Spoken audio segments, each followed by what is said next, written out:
الحمد لله نحمده ونستعينه ونستغفره ونؤمن به ونتوكل عليه ونعوذ بالله من شرور أنفسنا ومن سيئات أعمالنا من يهده الله فلا مضل له ومن يضلله فلا هادي له ونشهد أن لا إله إلا الله وحده لا شريك له ونشهد أن سيدنا ومولانا محمدا عبده ورسوله صلى الله تعالى عليه وعلى آله وأصحابه وبارك وسلم تسليما كثيرا أما بعد فأعوذ بالله من الشيطان الرجيم بسم الله الرحمن الرحيم ومن الناس من يشتري لهو الحديث ليضل عن سبيل الله بغير علم ويتخذها هزوا أولئك لهم عذاب مهين صدق الله العظيم۔ معزز سامعین کرام، بزرگوں اور دوستوں، اسلام میں انسانی زندگی کے تمام مسائل کو بیان کیا گیا ہے۔ اسلام ایک عالمگیر اور آفاقی مذہب ہے۔ زندگی کے ہر گوشے سے متعلق مسائل اور احکامات کو بیان کیا گیا ہے۔ وہ چیزیں جو انسان کی طبعی اور فطری زندگی سے تعلق رکھتی ہیں، اسلام نے اس کے احکامات کو بھی واضح کیا ہے۔ انسان کی فطرت میں سے کھیل کود بھی ہے۔ یہی وجہ ہے کہ ہم دیکھتے ہیں کہ بچے جیسے ہی تھوڑے بڑے ہوتے ہیں تو سب سے پہلے جس چیز کی طرف وہ مائل ہوتے ہیں وہ کھیل ہے۔ اور پھر یہ اللہ کا عجیب نظام ہے کہ بچے ایسے کھیلوں کی طرف متوجہ ہوتے ہیں جو مردانہ مزاج سے تعلق رکھتے ہیں، اور بچیاں ایسی کھیلوں کی طرف راغب ہوتی ہیں جو زنانہ مزاج سے تعلق رکھتے ہیں۔ یہ اللہ رب العزت کا نظام ہے۔ بہت سے لوگ یہ سمجھتے ہیں کہ اسلام کے اندر دیگر مسائل کو، عبادات کو، ان سب چیزوں کو تو بیان کیا گیا ہے، لیکن کھیل کود کے احکامات کو نہیں بیان کیا گیا، اور اسلام کو ایک خشک مذہب سمجھتے ہیں، گویا کہ جو مسلمان ہو گیا اور جو اسلام پر سچی طرح سے عمل کرنا چاہتا ہے اسے کھیل کود کی، سیر و تفریح کی بالکل اجازت نہیں ہے۔ ایک طبقے کے ذہن میں یہ بات بیٹھی ہوئی ہے، اور عام لوگ بھی یہ سمجھتے ہیں کہ ہم اسلام پر عمل نہیں کر سکتے، کیونکہ اگر ہم نے مکمل اسلام پر عمل کیا تو ہمیں کھیل کود چھوڑنا پڑے گا، مذاق اور مزاح چھوڑنا پڑے گا، سیر و تفریح چھوڑنا پڑے گا، اور اس وجہ سے وہ اسلام کے قریب ہی نہیں آتے، بس نماز روزہ کر لیا اور اپنے آپ کو مسلمان سمجھ رہے ہیں۔ حالانکہ ایسی بات نہیں ہے۔ اسلام کے اندر کھیل کود کی اجازت دی گئی ہے، بلکہ بعض کھیل تو ایسے ہیں جن کی حوصلہ افزائی بھی کی گئی ہے۔ اللہ کے رسول صلی اللہ علیہ وسلم اور صحابہ کرام رضوان اللہ تعالی علیہم اجمعین کی زندگی ہمارے واسطے جہاں عبادات کے اندر، معاملات کے اندر، معاشرت کے اندر نمونہ ہے، وہیں فطری جو چیزیں ہیں، کھیل کود ہے، ان سب چیزوں کے اندر بھی نبی صلی اللہ علیہ وسلم اور اصحاب رسول کی زندگی نمونہ ہے۔ اللہ کے رسول صلی اللہ علیہ وسلم کا کتنا بڑا مقام و مرتبہ بیان نہیں کیا جا سکتا، لیکن اللہ کے رسول صلی اللہ علیہ وسلم اپنے اصحاب سے، صحابہ کے ساتھ مذاق کیا کرتے تھے۔ حضرت ابو ہریرہ رضی اللہ تعالی عنہ نے ایک مرتبہ پوچھا، اے اللہ کے رسول آپ تو ہم سے مذاق بھی کر لیتے ہیں؟ آپ صلی اللہ علیہ وسلم نے ارشاد فرمایا، ہاں لیکن میں جھوٹ نہیں بولتا۔ یعنی مذاق کے اندر بھی، مزاح کے اندر بھی کسی سے دل لگی کی بھی گئی تو اس کے اندر میں سچ بات ہی بولتا ہوں۔ اور یہ مزاح کا اور مذاق کا اصول ہے کہ اپنے رشتہ داروں سے، عزیز اور اقارب سے انسان دل لگی کرے، کوئی مزاح کرے تو اس کی گنجائش ہے، اور یہ ہونا چاہیے تاکہ خوشیاں باقی رہیں، محبتیں باقی رہیں۔ ایسا نہ ہو کہ انسان ہمیشہ جو ہے منہ پھلائے بیٹھا رہے، نہ ہنس کر دیکھے، نہ ہنس کر کسی سے بات کرے، نہ مذاق کرے، نہ مزاح کرے۔ یہ پسندیدہ چیز نہیں ہے، اس سے محبتیں باقی نہیں رہتی، رشتے باقی نہیں رہتے ہیں۔ تو اللہ کے رسول صلی اللہ علیہ وسلم نے نہ صرف مزاح اور مذاق کیا بلکہ صحابہ نے بھی کیا، اور آپ صلی اللہ علیہ وسلم نے اس پر خاموشی اختیار کی، اور آپ کا خاموشی اختیار کرنا اس کے اجازت دینے کی دلیل تھی۔ اللہ کے رسول صلی اللہ علیہ وسلم کے پاس ایک دیہات کے صحابی حضرت ظاہر بن حرام رضی اللہ تعالیٰ عنہ آتے تھے۔ صورت شکل کے اعتبار سے اتنے اچھے نہیں تھے، اللہ کے رسول صلی اللہ علیہ وسلم ان سے بہت محبت کرتے تھے، اور وہ جب بھی دیہات سے آتے تو آپ صلی اللہ علیہ وسلم کے لیے گاؤں اور دیہات کی جو چیزیں ہوتی ہیں وہ ہدیے میں لاتے، سبزی وغیرہ۔ جب وہ جانے لگتے اللہ کے رسول صلی اللہ علیہ وسلم انہیں شہر کی چیزیں ہدیے کے طور پر دیتے اور کہا کرتے تھے یہ ہمارے دیہاتی ہیں اور ہم ان کے شہری ہیں۔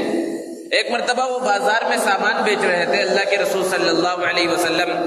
پیچھے سے تشریف لے گئے اور ان کو پکڑ لیا، اس طرح پکڑا کہ وہ پیچھے گھوم کر نہ دیکھ سکے، جیسے کہ آج بھی مذاق میں پیچھے سے کسی کی آنکھ پر ہاتھ رکھ دیا کہ میں پہچانو کون ہوں، تو اس طرح کا مذاق اللہ کے رسول صلی اللہ علیہ وسلم نے کیا۔ تو پہلے تو وہ چھڑانے لگے، لیکن جب انہیں احساس ہوا کہ اللہ کے رسول صلی اللہ علیہ وسلم ہیں تو پھر اپنے پیٹھ کو حضور اکرم صلی اللہ علیہ وسلم کے سینے مبارک سے اور لگا دیا تاکہ برکت حاصل کرے۔ اللہ کے رسول صلی اللہ علیہ وسلم نے وہاں پر مذاقاً کہا کون ہے جو اس غلام کو خرید لے؟ تو انہوں نے کہا اللہ کے رسول آپ مجھے اس بازار میں بیچ رہے ہیں، یہاں قیمت لگا رہے ہیں، میں کالا کلوٹا اور بدصورت ہوں، میری قیمت کون لگائے گا؟ اللہ کے رسول صلی اللہ علیہ وسلم نے ارشاد فرمایا ان دنیا والوں کی نگاہوں میں تمہاری قدر و قیمت ہو یا نہ ہو، اللہ کی نگاہ میں تمہاری بہت قدر و قیمت ہے۔ تو اللہ کے رسول صلی اللہ علیہ وسلم کی یہ زندگی ہے، یہ اسوہ ہمارے سامنے ہے، آپ نے اس طرح مذاق کیا۔ ایک بوڑھی خاتون اللہ کے رسول صلی اللہ علیہ وسلم کے پاس آئی اور انہوں نے دعا کی درخواست کی۔ بارہا ہم سنتے ہیں واقعات کو کہ اللہ کے رسول میرے لیے جنت میں داخل ہونے کی دعا کر دیجیے۔ آپ صلی اللہ علیہ وسلم نے فرمایا کوئی بوڑھی عورت جنت میں داخل نہیں ہوگی۔ اب وہ بوڑھی عورت پریشان ہو گئی، رونا دھونا شروع کر دیا کہ اللہ کے رسول پھر میرا کیا ہوگا؟ تو آپ صلی اللہ علیہ وسلم نے ارشاد فرمایا کیا تم قرآن کو نہیں پڑھتے؟ قرآن میں اللہ نے کہا ہے کہ اللہ تعالیٰ جب بوڑھوں کو جنت میں داخل کرے گا تو اس بڑھاپے کی حالت میں نہیں بلکہ انہیں جوان بنا کر داخل کرے گا۔ تو کوئی جھوٹ بھی نہیں ہوا، مزاح بھی ہو گیا، لوگوں کے چہرے پر ہنسی بھی آ گئی۔ یہ اللہ کے رسول صلی اللہ علیہ وسلم کا طریقہ تھا۔ اللہ کے رسول صلی اللہ علیہ وسلم اس طرح مذاق کر لیا کرتے تھے۔ ایک صحابی آئے، اللہ کے رسول صلی اللہ علیہ وسلم کے سامنے عرض کیا اللہ کے رسول مجھے سواری کے واسطے ایک اونٹنی کی ضرورت ہے، مجھے عطا فرمائیے۔ آپ صلی اللہ علیہ وسلم نے ان سے کہا نہیں، میں تو تمہیں اونٹنی کا بچہ دوں گا۔ وہ کہنے لگے اللہ کے رسول میں اونٹنی کا بچہ لے کر کیا کروں گا؟ مجھے تو سواری کے واسطے ضرورت ہے، اس کے لیے تو بڑا اونٹ چاہیے، بڑی اونٹنی چاہیے۔ آپ صلی اللہ علیہ وسلم نے ان سے یہ مذاق فرمایا تھا اور پھر کہا کہ میں تمہیں جو بھی اونٹنی دوں گا، جو بھی اونٹ دوں گا، چاہے جتنا بڑا ہو، وہ کسی اونٹنی ہی کا تو بچہ ہوگا۔ کوئی جھوٹ نہیں ہوا، مذاق بھی ہو گیا، لوگوں کے چہروں پر ہنسی بھی آ گئی، اور ایک وہاں پر اللہ کے رسول صلی اللہ علیہ وسلم سے تاکید بھی ہو گئی کہ مومن کو ہمیشہ ہوشیار ہونا چاہیے کہ وہ بات کی باریکی تک پہنچے اور سمجھے۔ اللہ کے رسول صلی اللہ علیہ وسلم غزوہ تبوک کے موقع پر ایک خیمے میں تشریف فرما، بہت چھوٹا خیمہ تھا۔ اب جب خیمہ ہی چھوٹا ہے تو اس کا دروازہ اور بھی چھوٹا تھا۔ ایک صحابی حضرت عوف ابن مالک اشجعی رضی اللہ تعالی عنہ خیمے کے دروازے پر آئے اور سلام کیا اور اللہ کے رسول صلی اللہ علیہ وسلم سے اندر آنے کی اجازت طلب کی۔ آپ نے کہا آ جاؤ، اندر آ جاؤ۔ تو انہوں نے کہا اللہ کے رسول تھوڑا آ جاؤں یا پورا آ جاؤں؟ اللہ کے رسول دیکھیے ذرا کتنا تعلق تھا صحابہ کا اللہ کے رسول صلی اللہ علیہ وسلم سے کہ ایک صحابی رسول ہیں اور اللہ کے رسول صلی اللہ علیہ وسلم سے مذاق کر رہے ہیں کہ اتنا چھوٹا خیمہ ہے تو میں تھوڑا سا آؤں یا پورا آ جاؤں؟ اللہ کے رسول صلی اللہ علیہ وسلم نے ان سے کہا نہیں، پورے کے پورے تم اندر آ جاؤ۔ تو یہ زندگی ہے، یہ تعلیمات ہیں اللہ کے رسول صلی اللہ علیہ وسلم کی۔ تو کہنے کا مقصد یہ ہے کہ اسلام، دین اسلام، شریعت مطہرہ یہ کوئی خشک چیز نہیں ہے کہ جس کے اندر ان سب چیزوں کی اجازت نہ ہو، لیکن ہاں دائرے اس کے متعین ہے۔ اب کسی سے مذاق کیا جا رہا ہے، اس کے نام کو بگاڑا جا رہا ہے، ایسے الفاظ بول کر مذاق کیا جا رہا ہے جس سے اس کو تکلیف پہنچتی ہے، جس چیز کو وہ لوگوں کے درمیان سننا پسند نہیں کرتا اس چیز کو اس کے بارے میں کہہ کر مذاق کیا جا رہا ہے۔ تو ایسی چیزیں جائز نہیں ہیں، یا مذاق کے اندر جھوٹ بولا جا رہا ہے۔ جب چیزیں موجود ہیں جائز دائرے کے اندر ہم مذاق اور مزاح کر سکتے ہیں تو ناجائز تک کیوں قدم کو بڑھایا جائے؟ تو جس طرح مذاق کرنے کی اور مزاح کی اور دل لگی کی اجازت اور اس کے اصول کو بیان کیا گیا ہے، اسی طرح شریعت مطہرہ میں کھیل کود کے بھی احکامات کو بیان کیا گیا، اس کے اصول کو اللہ کے رسول صلی اللہ علیہ وسلم نے بیان فرمایا۔ آپ صلی اللہ علیہ وسلم کے دنیا میں تشریف لانے سے پہلے جو زمانے جاہلیت ہے، اس زمانے میں جہاں ہر چیز میں بے اعتدالی پائی جاتی تھی، کھیل کود کے اندر بھی بہت زیادہ بے اعتدالیاں تھی۔ غلاموں کے مقابلے کرائے جاتے تھے، وہاں پر لڑوایا جاتا تھا اور خونی مقابلہ ہوتا تھا کہ جب تک ایک کی جان نہ چلی جائے وہ مقابلہ چلتا رہتا تھا، کشتی کا مقابلہ۔ اسی طرح طاقتور جانوروں کا انسانوں سے مقابلہ کرایا جاتا تھا، غلاموں کو ان کے سامنے چھوڑ دیا جاتا تھا، بہت طاقتور ہوتا تو کوئی بچ کر نکل جاتا، یا پھر غلام کے جب تک مر نہ جاتا تب تک وہ جانوروں سے مقابلہ چلتا رہتا۔ اس طرح کے جو ہے گھناؤنے اور ظالمانہ کھیل جو ہے رائج تھے وہاں پر۔ اللہ کے رسول صلی اللہ علیہ وسلم نے جہاں ہر چیز میں اعتدال پیدا کیا، ہر چیز کے فساد کو دور کیا، وہیں کھیل کود کے اندر جو کچھ فساد آ گیا تھا اللہ کے رسول صلی اللہ علیہ وسلم نے اس کو بھی ختم کیا۔ ایک حدیث میں اللہ کے رسول صلی اللہ علیہ وسلم نے ارشاد فرمایا کہ جو چیز انسان کو اللہ کی یاد سے غافل کر دے وہ سب لہو و لعب ہے، بیکار ہے، اس سے انسان کو بچنا چاہیے سوائے 4 چیزوں کے۔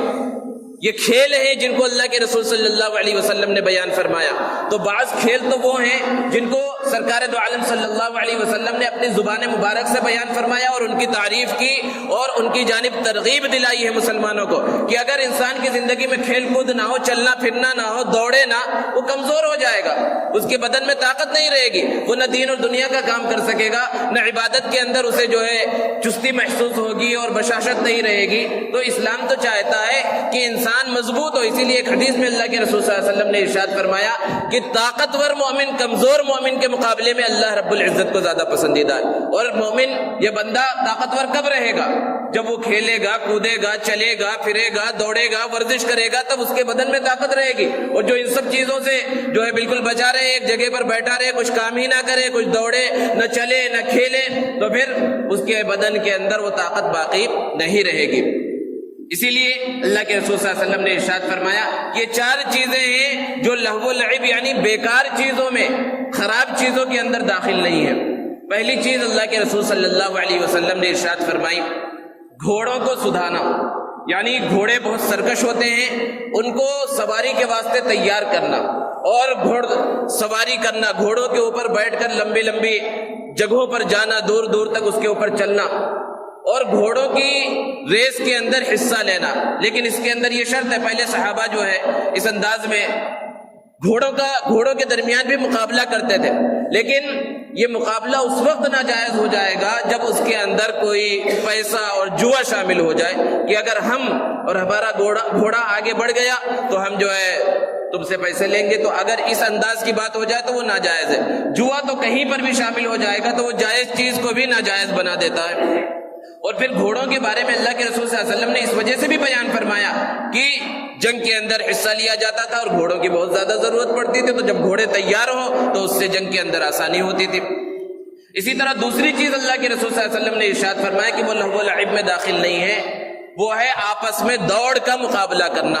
آپس میں دوڑنا۔ اور آج یہ چیز ختم ہوتی جا رہی ہے، دوڑ کا مقابلہ، کہ ہمارے چند نوجوان ہو تو دوسرے بہت سارے کھیل کھیلیں گے، لیکن کبھی اس انداز میں دوڑ کا مقابلہ نہیں کریں گے کہ ایک دوسرے کو پیچھے کریں اور وہاں پر دیکھیں کہ ایک نشان کو متعین کیا جائے اور اس نشان تک کون پہلے پہنچتا ہے۔ اللہ کے رسول صلی اللہ علیہ وسلم کے سامنے صحابہ کرام اس طرح دوڑ کا مقابلہ کیا کرتے تھے۔ اللہ کے رسول صلی اللہ علیہ وسلم کو یہ پسند تھا۔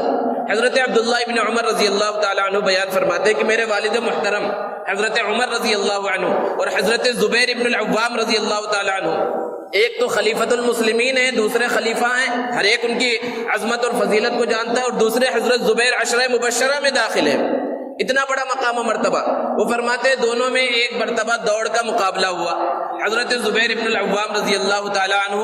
آگے بڑھ گئے، انہوں نے مقابلہ جیت لیا۔ پھر کچھ دنوں کے بعد پھر ان دونوں میں دوڑ کا مقابلہ ہوا، میرے والد حضرت عمر رضی اللہ تعالیٰ عنہ آگے بڑھ گئے۔ اور ایک انصاری صحابی تھے، بہت تیز دوڑتے تھے اور ہر ایک کو چیلنج کیا کرتے تھے، یعنی کہیں بھی ہوئے اور کچھ کام نہیں ہے، یعنی دین کا اور کوئی کام نہیں ہے، تو بس کسی کو بھی چیلنج کر دیا کہ چلو مجھ سے دوڑ کا مقابلہ کرو، اور کوئی بھی ان سے دوڑ کا مقابلہ کرتا تو آگے نہیں بڑھ پاتا، پیچھے ہی رہ جاتا، یہ ہمیشہ آگے بڑھ جاتے۔ کسی سفر سے اللہ کے رسول صلی اللہ علیہ وسلم اور صحابہ واپس آ رہے تھے، اس کے اندر یہ بھی شامل ہے، وہاں پر بھی لوگوں کو چیلنج کر رہے ہیں کہ مجھ سے دوڑ کا مقابلہ کرو۔ حضرت سلمہ ابن الاکوع رضی اللہ تعالی عنہ نے فرمایا کہ مجھے یہ بات اچھی نہیں لگی کہ ہر جگہ یہ ہر ایک کو چیلنج کرتے رہتے۔ میں اللہ کے رسول صلی اللہ علیہ وسلم کے پاس گیا اور عرض کیا اللہ کے رسول اگر آپ اجازت دیں تو میں ان سے اس سفر کے درمیان ہی دوڑ کا مقابلہ کروں۔ حضرت سلمہ ابن الاکوع رضی اللہ تعالی عنہ نے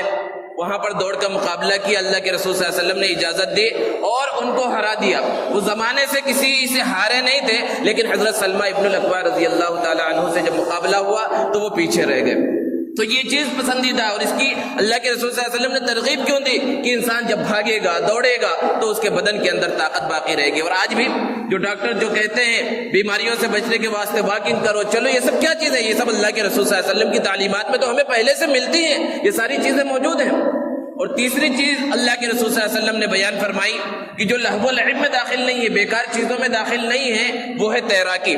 ذرا تصور کیجئے، اللہ کے رسول صلی اللہ علیہ وسلم جہاں ہیں، چاہے وہ مکہ المکرمہ ہو یا مدینہ ہو، آس پاس کوئی سمندر نہیں ہے اور آس پاس کوئی دریا نہیں ہے، کوئی بڑا تالاب نہیں ہے، اس کے باوجود بھی اللہ کے رسول صلی اللہ علیہ وسلم نے تیراکی کی ترغیب دی ہے کہ یہ ایک طرح سے کھیل بھی ہے اور ایک طرح سے بہت بڑی ورزش بھی ہے۔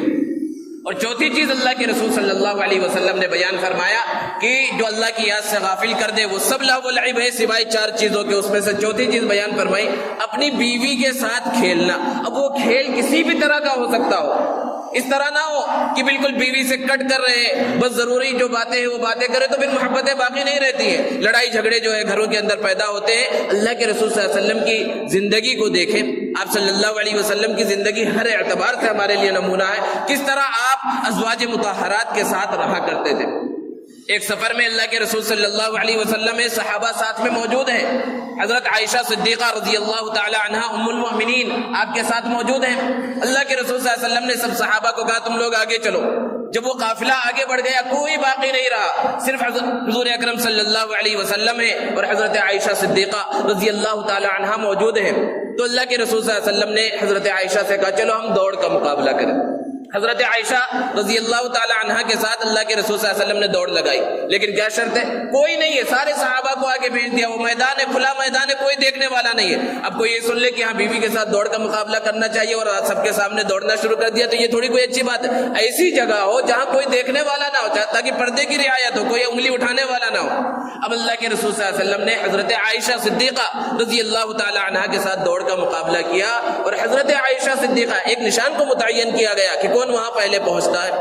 حضرت عائشہ صدیقہ رضی اللہ تعالی عنہا پہلے وہاں پر پہنچ گئی اور بہت خوش بھی، ظاہر سی بات ہے جو کوئی جیتے اور وہ بھی نبی کے ساتھ، اپنے شوہر کے ساتھ جو ہے مقابلہ ہو اور اس کے اندر حضرت عائشہ جیت گئی، کتنی خوشی کی بات ہے۔ بات آئی گئی اور ہو گئی۔ پھر ایک کچھ زمانے کے بعد اللہ کے رسول صلی اللہ علیہ وسلم پھر اسی طرح سفر میں اور پھر اسی طرح تنہائی میسر آ گئی۔ اللہ کے رسول صلی اللہ علیہ وسلم نے کہا عائشہ چلو پھر دوڑ کا مقابلہ کرتے ہیں۔ اب پھر جب دوبارہ دوڑ کا مقابلہ ہوا تو اس میں اللہ کے رسول صلی اللہ علیہ وسلم اس جگہ پر پہلے پہنچ گئے، اس مقابلے کو جیت لیا۔ اب حضرت عائشہ رضی اللہ تعالی عنہا افسردہ ہے، وہ خوشی جو پہلے مقابلے میں نظر آ رہی تھی چہرے پر اب وہ چہرے پر ہے نہیں، اور ظاہر سی بات ہے کہ عورتوں کا مزاج ہوتا ہے کہ اگر تھوڑی سی بھی ان کے مزاج کے موافق بات نہ ہو تو وہ اس کو زیادہ مرد کو بھی احساس ہوتا ہے، لیکن وہ اس کو اپنے اوپر اتنا زیادہ انداز میں نہیں لیتا جتنا عورت اس کو لیتی ہے۔ حضرت عائشہ رضی اللہ تعالی عنہا جب اس طرح افسردہ ہوئی اور آپ نے دیکھا تو آپ صلی اللہ علیہ وسلم نے ارشاد فرمایا کتابوں کو اٹھا کر دیکھیے، یہ مزیدار واقعات ہیں اور اس کے اندر اپنی زندگی کو سدھارنے کے واسطے تعلیمات موجود ہیں۔ اللہ کے رسول صلی اللہ علیہ وسلم نے فرمایا دل کا بھی دل کا، ارے یہ مقابلہ تو اس مقابلے کے برابر ہوا ہے، ابھی تو ایک تم جیتی تھی ایک میں جیت گیا، فائنل تو ابھی باقی ہے گویا کہ، تو یہ مقابلہ تو ابھی اس مقابلے کے برابر ہوا ہے۔ یہ اللہ کے رسول صلی اللہ علیہ وسلم کی سنت ہے کہ کسی بھی انداز میں بیوی کے ساتھ کوئی کھیل کھیلا جائے تو یہ بھی کھیل کے اندر داخل ہے۔ تو کھیل کے لیے بنیادی طور پر جو اصول بیان کیے گئے ہیں شریعت کے اندر، پہلا اصول اس کے اندر یہ ہے کہ کھیل ایسا ہونا چاہیے جس میں دین کا یا دنیا کا فائدہ ہو، یا کم سے کم دین اور دنیا کا نقصان نہ ہو۔ یعنی دنیا کا کوئی فائدہ نہیں ہے، دین کا بھی کوئی فائدہ نہیں، لیکن دین کا نقصان بھی نہیں ہو رہا ہے، دنیا کا نقصان بھی نہیں ہو رہا ہے۔ سب سے پہلی شرط یہ ہے۔ دنیا کے نقصان کا مطلب کیا ہے کہ انسان کھیل کے اندر مشغول ہے، نوجوان ہے کھیل میں مشغول ہے، اس کی وجہ سے کاروبار کو چھوڑ دیا، تجارت کا نقصان ہو رہا ہے، یا طلبہ ہیں اسٹوڈنٹس ہیں تو پڑھائی کا نقصان ہو رہا ہے، ان کو امتحان کی تیاری کرنا چاہیے، وہ کھیل میں لگے ہوئے ہیں یا کھیل دیکھنے کے اندر لگے ہوئے ہیں، تو یہ دنیا کا نقصان ہو رہا ہے۔ تو کسی بھی اعتبار سے دنیا کا نقصان ہو وہ کھیل اب جائز نہیں رہتا، اگرچہ اصلاً وہ کھیل جائز ہو لیکن غلط موقع پر کھیلا جا رہا ہے۔ اور دین کے نقصان کا مطلب کیا ہے کہ کھیل کھیلا جا رہا ہے اور نماز نکل گئی، جماعت نکل گئی، جماعت کے ساتھ نماز چھوٹ گئی، اسی طرح اللہ کا کوئی اور حکم تھا وہ حکم اس کھیل کی وجہ سے ٹوٹ گیا، تو یہ دین کا نقصان ہو رہا ہے۔ تو سب سے پہلی شرط یہ ہے کہ دین اور دنیا کا فائدہ ہو، یا کم سے کم دین اور دنیا کا اس کے اندر نقصان نہ ہو اس کھیل کے اندر، تو ایسے کھیل کھیلنے کی اجازت ہے شریعت مطہرہ کے اندر۔ اور دوسرا اصول کھیلوں کے اندر ہے سطر کی رعایت، پردے کی رعایت، کہ مرد اگر کھیل رہے ہیں، لڑکے بچے اور اگر کھیل رہے ہیں تو ان کے لیے ضروری ہے کہ ان کا سطر جو ناف سے لے کر گھٹنے تک کا حصہ ہے یہ چھپا ہوا ہونا ضروری ہے۔ اگر اس پردے کی رعایت نہیں کی گئی ہے تو جائز کھیل کھیلا جا رہا ہے تو اس کو کھیلنا بھی ناجائز ہوگا اور دیکھنا بھی ناجائز ہوگا۔ اور اگر لڑکیاں کھیل رہی ہیں تو اس میں تو پہلی شرط یہ ہے کہ لڑکوں کے ساتھ مردوں کے ساتھ تو کھیلنے کی اجازت ہی نہیں ہے، اور ایسی جگہ ان کا کھیل ہو جہاں کوئی مرد انہیں دیکھنے والا نہ ہو، کوئی غیر محرم انہیں دیکھنے والا نہ ہو، اس شرط کے ساتھ پھر سطر کی رعایت کہ ان کا پورا بدن چھپا ہوا ہو تو ان کو جائز کھیل کھیلنے کی اجازت ہے۔ ہر جگہ پر منع نہیں ہے، جائز کھیل، لیکن شرط کیا ہے؟ وہ مردوں کے ساتھ نہ کھیلا جائے، لڑکوں کے ساتھ نہ کھیلا جائے، اور کوئی دیکھنے والا بھی نہ ہو۔ یہ نہیں کہ صرف لڑکیاں کھیل رہی لیکن پورے مرد دیکھ رہے تو بھی وہ جائز نہیں ہے۔ پردے کی رعایت چونکہ اس کے اندر نہیں ہے اور پھر پورا بدن چھپا ہوا ہو، تو دوسری شرط اس کے اندر یہ ہے کہ پردے کی باقاعدہ رعایت ہو رہی ہو تو پھر اس کھیل کی اجازت ہے۔ اسی طرح کھیل کے اندر فضول خرچی نہ ہو اور وقت ضرورت کھیلا جائے، یہ سارے اصول ہیں جو کھیلوں کے اندر ہے۔ بہت سے وہ کھیل ہیں جن کی شریعت مطہرہ کے اندر ممانعت آئی ہے نام لے کر۔ اللہ کے رسول صلی اللہ علیہ وسلم نے منع فرمایا چند کھیلوں کو، جس میں سے ایک شطرنج ہے۔ اب شطرنج کھیلا جائے چاہے اس کے اندر جوا لگایا گیا ہو یا نہ لگایا گیا ہو، چونکہ اللہ کے رسول صلی اللہ علیہ وسلم نے اس کو منع فرما دیا، اس لیے یہ کھیل ناجائز ہے۔ اب شطرنج کے دائرے میں بہت سے علماء نے تاش کے پتے جو کھیلے جاتے ہیں، جوا اگر اس کے اندر ہے تب تو وہ ناجائز اور حرام ہی ہے، لیکن جوا نہ بھی ہو تو شطرنج سے مشابہت کی وجہ سے علماء نے بھی اس کو ناجائز قرار دیا ہے۔ اسی طرح چوسر ایک کھیل ہوتا ہے جو اس علاقے میں نہیں کھیلا جاتا، اس کی ممانعت بھی اللہ کے رسول صلی اللہ علیہ وسلم نے فرمائی ہے۔ اور ایک کھیل جس سے اللہ کے رسول صلی اللہ علیہ وسلم نے منع فرمایا کبوتر بازی ہے۔ اس زمانے میں ایک کھیل کھیلا جاتا تھا کہ کبوتر لوگ پالتے تھے اور پھر کبوتروں کے پیچھے دوڑتے تھے پکڑنے کے واسطے اور اس پر پیسے وغیرہ لگائے جاتے تھے۔ اللہ کے رسول صلی اللہ علیہ وسلم نے اس سے منع فرمایا اور ارشاد فرمایا جو کبوتر کے پیچھے دوڑتا ہے وہ شیطان ہے۔ آج ہمارے معاشرے کے اندر کبوتر بازی بھی ہے اور اس کے علاوہ مرغ بازی، بٹیر بازی، یہ سب چیزیں ہمارے نوجوانوں کے اندر، مسلم نوجوانوں کے اندر بہت زیادہ ہے کہ اعلیٰ نسل کے مرغے پالتے ہیں۔ مرغے پالنا، مرغیاں پالنا یا کوئی بھی ایسا جانور جن جانوروں کے پالنے کی اجازت ہے اور وہ چاہے جتنے مہنگے ہوں، اعلیٰ نسل کے ہوں، شوقیہ بھی پال رہا ہے تو اس کی گنجائش ہے، لیکن اگر اس کو لڑانے کے واسطے پال رہا ہے کہ یہ جب بڑا ہو جائے گا، طاقتور ہو جائے گا، کاجو بادام کھلایا جا رہا ہے تاکہ اس کو لڑایا جائے تو پھر یہ ناجائز ہے۔ اور جس طرح مرغوں کو لڑانا یا آپس میں بکروں کو لڑانا یا اسی طرح بیلوں کو لڑایا جاتا ہے، بھینسوں کو لڑایا جاتا ہے، ان کو پہلے تیار کرایا جاتا ہے، اس طرح لڑانا ناجائز ہے۔ اسی طرح اگر کہیں پر یہ مقابلے ہو رہے ہو تو اس کا دیکھنا بھی ناجائز، حرام ہے اور گناہ کبیرہ ہے۔ اللہ کے رسول صلی اللہ علیہ وسلم نے وضاحت کے ساتھ ارشاد فرمایا، نہا رسول اللہ صلی اللہ علیہ وسلم عن التحریش بین البہائم، کہ آپ صلی اللہ علیہ وسلم نے جانوروں کے درمیان آپس میں مقابلہ کرنے سے منع فرمایا ہے۔ صحابہ نے یہ ارشاد فرمایا، اس بات کو بیان فرمایا، صراحت کے ساتھ اللہ کے رسول صلی اللہ علیہ وسلم کے ساتھ ممانعت منقول ہے۔ تو اس لیے ہمارے نوجوانوں کو جو شوقیہ اس انداز میں مرغے پالتے ہیں، بکرے پالتے ہیں اور پھر اس کے بعد جو ہے اکھاڑے کے اندر اتارا جاتا ہے اور مرغے خون ہو گئے، خون آلود ہو گئے اور لڑ رہے ہیں یہاں تک کہ کی جان چلی ہے یا جان نہ بھی چلی جائے، تو یہ ایک بہت بڑا ظلم ہے جانوروں کے ساتھ۔ اس سے اللہ کے رسول صلی اللہ علیہ وسلم نے منع فرمایا، یہ ناجائز ہے، حرام ہے، گناہ کبیرہ ہے۔ اسی طرح جانوروں کا انسانوں کے ساتھ مقابلہ کرانا بہت سی جگہوں پر ہوتا ہے کہ خطرناک قسم کے بیل ہیں یا بھینس ہیں، ان سے انسانوں کا مقابلہ ہوتا ہے، انسان کھیلتا ہے، اس سے بچتا ہے اور بہت سی مرتبہ جان چلی جاتی ہے، اور جان نہ بھی جائے تو انسانوں کے اور جانوروں کے مقابلے سے منع کیا گیا ہے۔ ایسی چیز سے بھی بچنے کی ضرورت ہے۔ جائز کھیلوں کے اندر بہت سی وہ ہیں جس سے کچھ فائدہ نہیں، نہ دین کا فائدہ نہ دنیا کا فائدہ، لیکن اس کی ممانعت حدیث مبارکہ کے اندر نہیں آئی ہے، جیسے کہ مثال کے طور پر کیرم بورڈ وغیرہ ہے، لوڈو وغیرہ ہے، کہ اس کے کھیلنے سے کوئی فائدہ نہیں، نہ صحت بننے والی ہے اور نہ کچھ ملنے والا ہے۔ تو اگر اس پر جوا لگایا جا رہا ہے، جوئے کے ساتھ کھیلا جا رہا ہے، تب تو وہ ناجائز اور حرام ہے۔ لیکن اگر جوا نہیں لگایا گیا تو اس کے اندر گنجائش ہوتی ہے، لیکن پھر بھی چونکہ یہ تضییع اوقات ہے، ان سب چیزوں سے بچنے کی ضرورت ہے۔ یعنی ایسے کھیل جس سے کوئی فائدہ ہی نہیں ہے، ایسے کھیل کھیلا جائے جس سے انسان کے بدن کے اندر چستی آئے، دوڑنا بھاگنا پڑے، ان کھیلوں کی اجازت ہوتی ہے۔ اسی طرح کرکٹ اور دوسرے جو کھیل ہیں، والی بال ہو، فٹ بال ہو، ان سب چیزوں کے اندر اگر سطر کی رعایت کرتے ہوئے ان کھیلوں کو کھیلا جائے تو بعض علماء پھر بھی اس کو کہتے ہیں کہ ان سب کھیلوں سے بچنا چاہیے، لیکن ان کھیلوں کی اجازت ہے، انسان کھیل سکتا ہے، لیکن بنیادی شرط ہے آج ہمارا نوجوان طبقہ ان غلطیوں کے اندر بہت زیادہ مبتلا ہے کہ میدان میں چھٹی کے دن یا کبھی بھی کھیلنے کے واسطے گئے تو کھیل اچھی چیز ہے، کھیل لیتے، لیکن اس میں جو ہے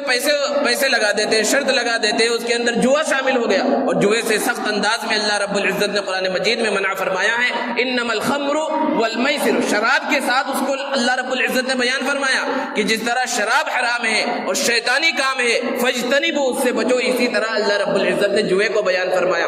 اب یہ خود کھیل کر اس پہ مقابلہ کرنا تو دور کی بات، یہ تو چلتا ہی ہے، آج تو حال یہ ہو گیا ہے کہ کہیں پر مقابلہ ہو رہا ہو، بڑے میچ ہو رہے ہوں، اور ٹی وی پر دیکھ کر لوگ یا موبائلوں پر دیکھ کر یہاں پر وہ جو ہے جوئے لگاتے ہیں، سٹہ بازی ہوتی ہے کہ اس اوور میں اتنے رن بنیں گے، یہ اتنے رن مارے گا، اور اس پر جو ہے سٹے بازی ہوتی ہے۔ یہ سب چیزیں ناجائز حرام ہیں، ان سب چیزوں سے نوجوانوں کو بچنے کی ضرورت ہے۔ آج ٹیکنالوجی کے بہت زیادہ بڑھ جانے کی وجہ سے اور ہر ہاتھ میں موبائل کے آ جانے کی وجہ سے کھیل اور وجود کے اندر آ گیا ہے، وہ موبائل کے ویڈیو گیم ہے یا کمپیوٹر اور لیپ ٹاپ کے اندر گیم وغیرہ کھیلا جائے، اس کا ایک مسئلہ ہے۔ آج چھوٹے چھوٹے بچے جن کو باہر کھیلنا چاہیے تھا، گھروں میں کھیلنا چاہیے تھا، وہ کھیل آج ان کو پسند نہیں رہے کہ باہر کھیلے جس سے ان کی صحت بنے، دوڑے کودے، ان سب کھیلوں کو چھوڑ کر وہ موبائل لیپ ٹاپ لے کر بیٹھے ہوئے ہیں اور اس کے اندر کھیل رہے ہیں۔ اس کی خرابیاں ہزاروں ہیں، جس سے صحت کا نقصان ہوتا ہے، بیٹھے بیٹھے موٹا ہو رہا ہے، یہ سب چیزیں الگ چیزیں، لیکن جہاں تک جائز ناجائز کا مسئلہ ہے کہ ویڈیو گیم چاہے وہ موبائل کے اندر ہو یا کمپیوٹر اور لیپ ٹاپ کے اندر ہو، اس کا کھیلنا جائز ہے یا ناجائز ہے؟ تو سب سے پہلی چیز کہ اگر جو ویڈیو گیم کھیلا جا رہا ہے، جو بھی گیم ہے، اس گیم کے اندر جانوروں کی تصویریں نہیں ہیں، انسان کی کسی بھی جاندار کی تصویر نہیں ہے، صرف اس کے اندر سڑک ہے، گھر ہے، روڈ وغیرہ، ہیلی کاپٹر ہے، جہاز ہے، بسیں ہیں، گاڑیاں ہیں، ان سب کا یہ سب چیزیں اگر ہیں تو اس کے کھیلنے کی گنجائش ہے۔ اور اگر اس کے اندر جاندار کی تصویریں ہیں اور ایسی ہیں جس سے انسان کو کی پہچان نہیں ہوتی، یعنی آنکھ ناک وغیرہ یہ سب چیزیں واضح نہیں ہیں اور لباس مکمل ہے، تو اس کے بھی بعض علماء نے اس کی گنجائش لکھی ہے۔ لیکن اگر تصویریں بالکل واضح ہیں، بالکل انسان کی شکل میں وہ چیزیں نظر آ رہی ہیں، یا لڑکیوں کی تصویریں ہیں اور ان کا لباس اس کے اندر مکمل نہیں ہے، تو ایسے کوئی بھی گیم ہوں گے ان سب سے بچنا ضروری ہے۔ اور یہ سب والدین کی اور سرپرستوں کی ذمہ داری ہے کہ ان سب کھیلوں کے کھیلنے کی ضرورت ہی کیا ہے، اصل کھیل کھیلے میدان کے اندر آ کر، تاکہ اس سے صحت بھی بنی رہے اور انسان چست رہے، چاق و چوبند رہے۔ اس عنوان کو کہ کھیل کود کے احکام کو خاص طور سے آج کے جمعے میں بیان کرنے کا ایک مقصد کہ ہمارے برادران وطن کا چند دنوں کے بعد جیسا کہ 14 تاریخ کو مکر سنکرانتی ان کا ایک تہوار ہے اور یہ ان کا مذہبی تہوار ہے۔ بہت سے لوگ بولتے ہیں بھائی یہ قومی تہوار ہے، ہندوستان کی تہذیب ہے، یہ تہذیب نہیں، یہ ایک مذہبی تہوار ہے۔ اور اس تہوار کی سب سے بڑی نشانی کہ اس کے اندر پتنگ اڑائی جاتی ہے، پتنگ اڑا کر اس تہوار کو منایا جاتا ہے اور بہت بڑا مسلمانوں کا طبقہ اس کے اندر شامل ہوتا ہے، یہ ناجائز اور حرام ہے۔ اللہ کے رسول صلی اللہ علیہ وسلم نے ارشاد فرمایا، سب سے پہلی چیز اس میں غیروں کے ساتھ مشابہت ہے۔ آپ صلی اللہ علیہ وسلم نے فرمایا من تشبہ بقوم فہو منہم، جو کسی قوم کی مشابہت اختیار کرے اس کا ہم سے تعلق نہیں ہے۔ اور یہ مکر سنکرانتی جو منائی جاتی ہے، پہلے یعنی چند سالوں پہلے ان کے دو تہوار ہیں، اور ایک جو فروری میں آ رہا ہے جسے بسنت کہا جاتا ہے، پہلے یہ دونوں تہوار ایک تھے اور دونوں کی نشانی اصل میں پتنگ اڑانا تھی۔ اور اس کی بنیاد کے اندر مورخ جو ہندو مورخ ہے اور سکھ مورخ ہے، جو ہندو تاریخ کے اوپر اور ان کے مذہبی عقائد پر اچھی پکڑ رکھتے ہیں، انہوں نے اپنی کتابوں کے اندر لکھا ہے کہ ان کے دیویوں کو خوش کرنے کے واسطے یہ تہوار منایا جاتا ہے اور پتنگ اڑائی جاتی ہے۔ اب ذرا مسلمان تصور کریں کہ ہم کس لیے پتنگ اڑا رہے ہیں؟ ہمارا مقصد تو صرف اللہ کی رضا ہونی چاہیے کہ ہم بھی دیوی اور دیوتاؤں کو خوش کرنے کے واسطے پتنگ اڑا رہے ہیں۔ اور یہاں پر الحمدللہ ہمارے ہندوستان کے اندر مسلمان اگرچہ ان چیزوں میں مشغول ہے، لیکن مجموعی طور پر باقاعدہ انتظام کر کے، اگرچہ یہاں پر انسان اور ہمارا مسلمان ملوث نہیں ہوتا، لیکن ہمارے پڑوسی ملک کے اندر لاہور وغیرہ کے اندر باقاعدہ بسنت منایا جاتا ہے اور بہت سی مرتبہ تو سرکاری سطح کے اوپر منایا جاتا ہے۔ وہاں کی ایک دوسری تاریخ ہے اور جس کی بنیاد اسلام دشمنی پر، اللہ کے رسول صلی اللہ علیہ وسلم کی گستاخی کے اوپر ہے، وہاں پر اس وجہ سے پتنگ اڑائی جاتی ہے کہ حضرت اورنگزیب رحمۃ اللہ علیہ کے زمانے میں وہاں پر ایک ہندو بچہ تھا، حقیقت رائے اس کا نام تھا اسکول کے بچوں کی آپس میں مسلمانوں کی اور اس سے لڑائی ہو گئی، ہو سکتی ہے اس طرح چھوٹی موٹی لڑائیاں ہو جاتی ہیں بچوں کی، تو جب لڑائی ہوئی تو اس نے اللہ کے رسول صلی اللہ علیہ وسلم کی شان میں گستاخی کر دی اور حضرت فاطمہ الزہرا رضی اللہ تعالی عنہ کی شان میں گستاخی کی۔ تو وہاں پر یہ قانون تھا کہ کوئی بھی اگر نبی صلی اللہ علیہ وسلم کی گستاخی کے اندر پکڑا جائے اور یہ قانون ہے تو اسے پھانسی کے اوپر چڑھا دیا جائے گا۔ اب اس بچے کو گرفتار کیا گیا اور اس کے واسطے وہاں پر عدالت سے پھانسی کا فیصلہ سنایا گیا۔ بہت کوشش کی گئی اس پھانسی کو روکنے کی لیکن پھانسی نہیں رکی اور ایک تاریخ کو اس کو وہاں پر چڑھا دیا گیا، جو تاریخ متعین کی گئی پھانسی کے اوپر چڑھا دیا گیا۔ جب اگلا سال ہوا تو اس کی جو برسی آئی،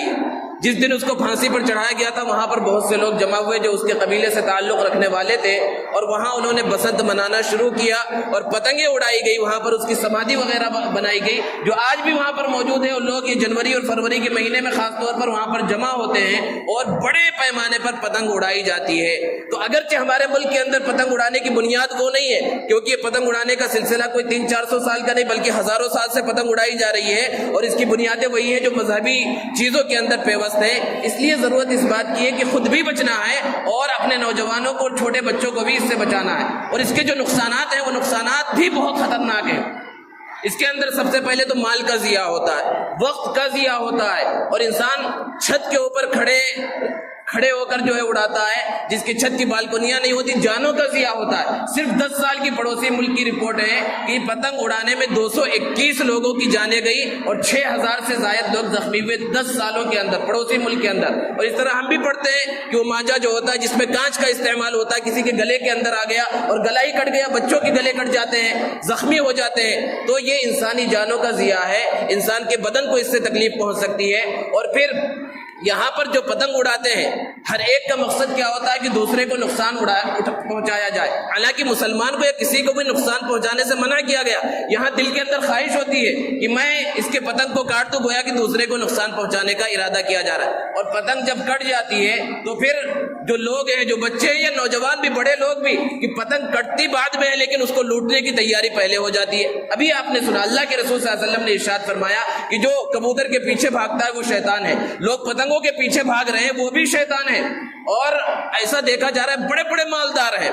کار کے اندر مرسڈیز کار میں جا رہے ہیں، لوگوں نے بیان کیا اور کہیں سامنے پتنگ نظر آئی جو معمولی قیمت کی 10-20 روپے کی پتنگ ہے، اس نے کار کو روکا اور اس پتنگ کو اٹھایا اور ڈگی میں ڈالا، چلے گیا۔ اس کا یہ مطلب نہیں کہ اس کے پاس 10-20 روپے کی پتنگ خریدنے کے پیسے نہیں ہے، یہ ذہنیت بنی ہوئی ہے لوٹنے کی، اور فخریہ بیان کیا جاتا ہے ارے میں نے 10 پتنگ لوٹے، میں نے 20 پتنگ لوٹے، اپنے لوٹنے کو بیان کیا جا رہا ہے۔ اللہ کے رسول صلی اللہ علیہ وسلم نے ارشاد فرمایا کہ جو لوگوں کے سامنے کسی کے سامان کو لوٹتا ہے تو جس وقت وہ لوٹنے میں مشغول ہوتا ہے اس کا ایمان نہیں ہوتا،